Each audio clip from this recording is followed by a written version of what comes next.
Hi guys, magpapakulay ako ng hair kasi ang aking hair ay iba ang kulay, hindi ko bet.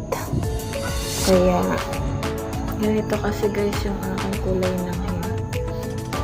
Feeling ko kasi ay maitim. Pero babaguhin. Lagyan natin ito.